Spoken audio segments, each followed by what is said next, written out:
Salutare și bun venit pe canalul lui Anneliese Wilson. Este un canal privind dificultățile pe care le întâmpină o persoană cu Asperger, cât și avantajele pe care le are față de persoanele neurotipice, de asemenea anumite soluții pe care le-am găsit eu la aceste dificultăți.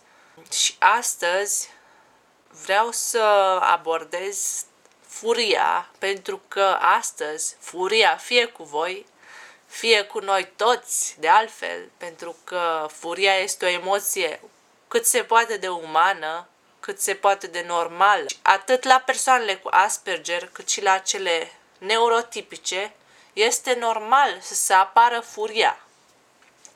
Și este foarte bine să știm cum să o exprimăm în exterior, ca să nu ajungem în timp să tot depozităm furie cu furie neexprimată în interiorul nostru și la un moment dat să fim ca niște butelii sub presiune care așteaptă doar o scânteie ca să explodeze, să ia totul foc și să facă ravagii în jurul ei, această scânteie.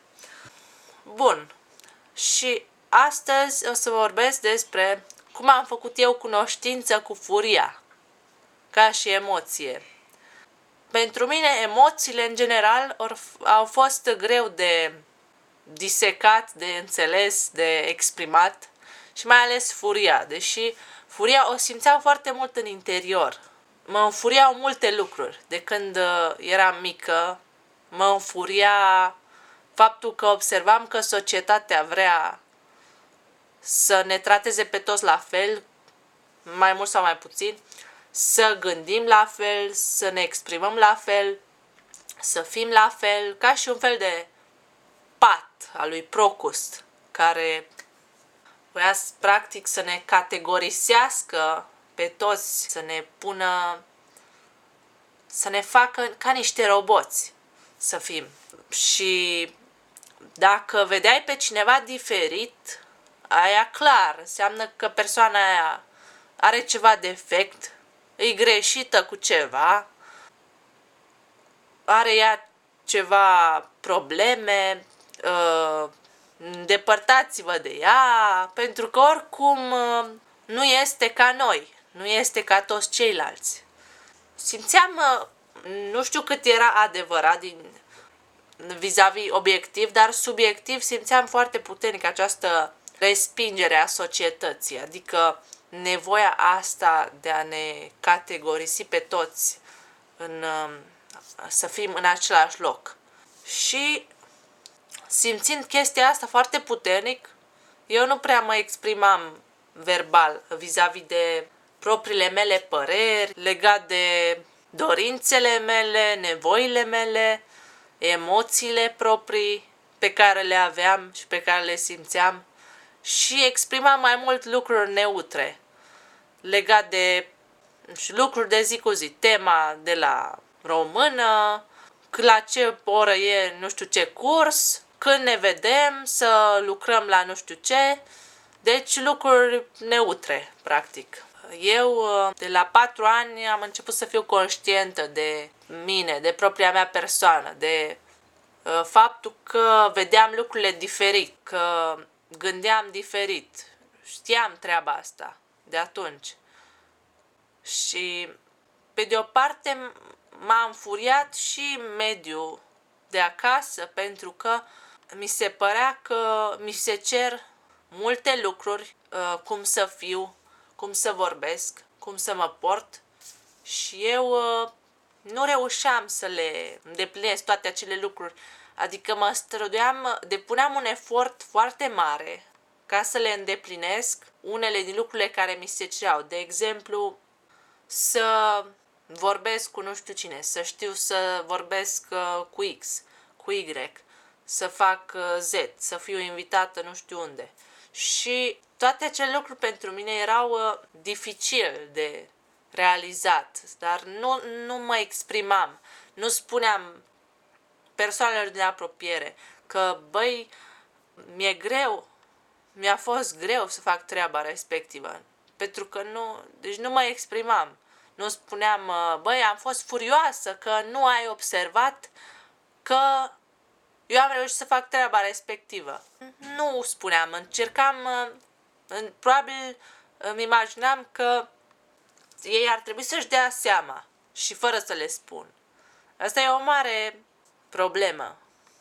A fost o mare problemă. Și partea aceasta în mintea mea, mai târziu, au fost așa ca niște demanding people, ca și profesorii de liceu, ca și cererile de a lua nu știu ce notă la examen, de a lua premiu cu tare, în mintea mea și acasă era un fel de demanding parents, părinți cu pretenții și ei nu aveau neapărat pretenția asta, adică nu mi-au spus-o direct, obiectiv, că îmi spuneau alte lucruri, dar nici eu nu eram deschisă nu simțeam deschiderea asta de a vorbi, de a mă exprima, vedeam că mintea mea mă înfuria foarte tare, că simțeam de la 4 ani,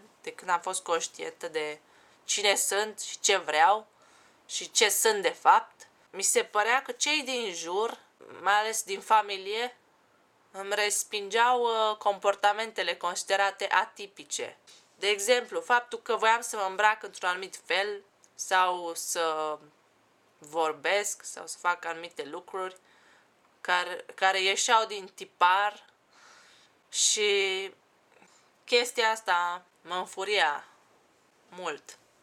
Mi se părea că, de exemplu, mama sau tata încercau să-și raționalizeze în mintea lor, să-și spună că e o fază, e doar o fază, nu se va schimba ea la un moment dat, va fi ca toți ceilalți, va înțelege lucrurile ca toți ceilalți. Cred că de aici a pornit și o parte din furie.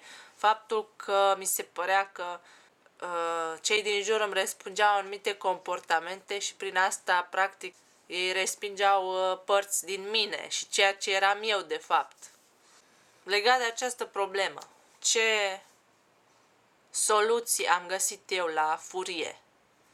Soluția ar fi să faceți un exercițiu în fiecare zi, să vă exprimați vis-a-vis de o persoană sau în fața camerei, să vă exprimați nemulțumirea. 1 minut, 2 minute, cât simțiți. O altă soluție ar fi exprimarea furiei și transpunerea ei în sarcasm. Adică ne înfurie comportamentul cuiva, dar, nu știu, ni se pare că ar fi greșit să începem să urlăm, să strigăm, să-i spunem niște apelative, băi, ești prost, atunci ar fi bine să ne folosim de sarcasm, să găsim lucruri de care să ne legăm, sarcastice. O altă soluție ar fi autodezvăluirea. Faptul de a le vorbi oamenilor despre ceea ce simțim. Să le spunem, bă, sunt furios pentru că nu-mi place că te-ai purtat așa, sau mă înfurie ce am auzit la televizor legat de situația din țara X. Mă înfurie faptul că am impresia că nu mă respecti pentru că nu-ți dai interesul să mă asculți. Mă înfurie că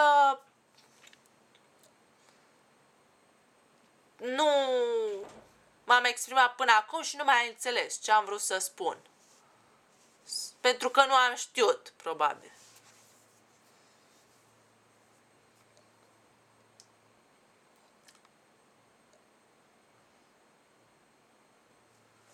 Și autodezvăluirea, aici mai vreau să zic ceva, că implică și acceptarea asta a ta exact așa cum ești.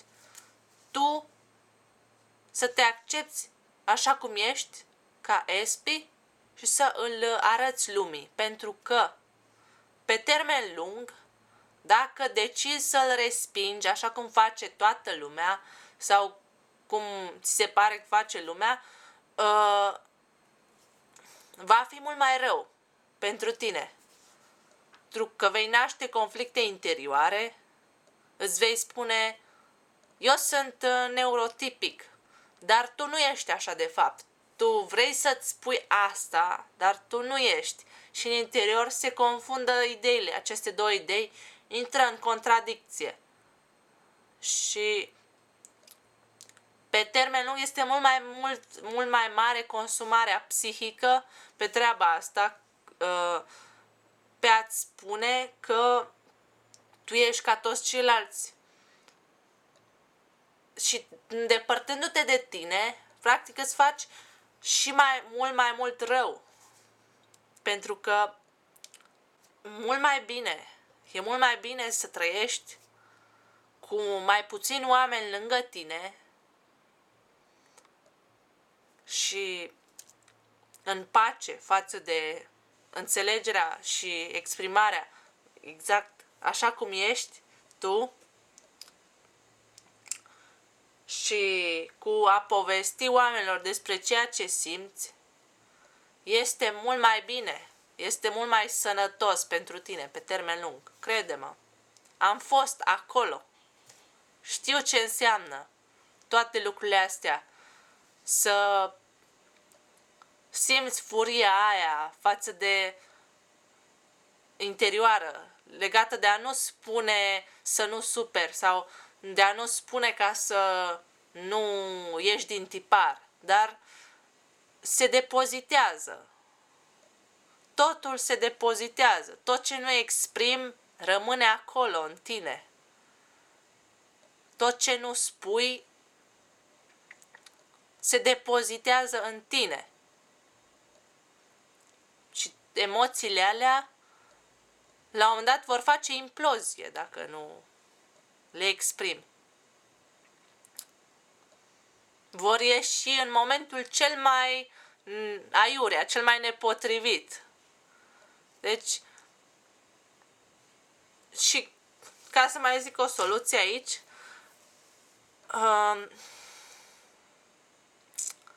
dacă nu este o ceartă și tu simți furia interioară, încearcă să provoci o ceartă ca să îți găsească supapa de a ieși afară, de a-și avea spațiu să iasă afară și să te eliberezi. Să reușești într-un felul acesta să te eliberezi. Pentru că este nociv să lași acolo, să se mistuie, să clocotească într-un cazan.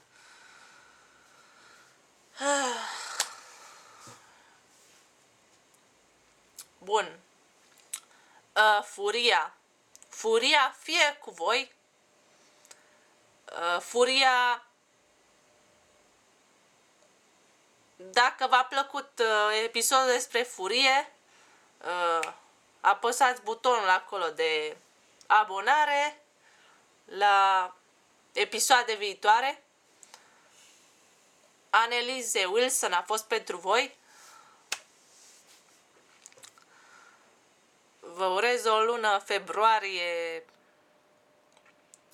plină de exprimare a furiei, de exprimare a tuturor emoțiilor, fie că sunteți neurotipici sau cu Asperger, și mai ales în adevăr față de tine însuți și de ceea ce ești tu în interior. La revedere! Furia a fost cu voi și astăzi.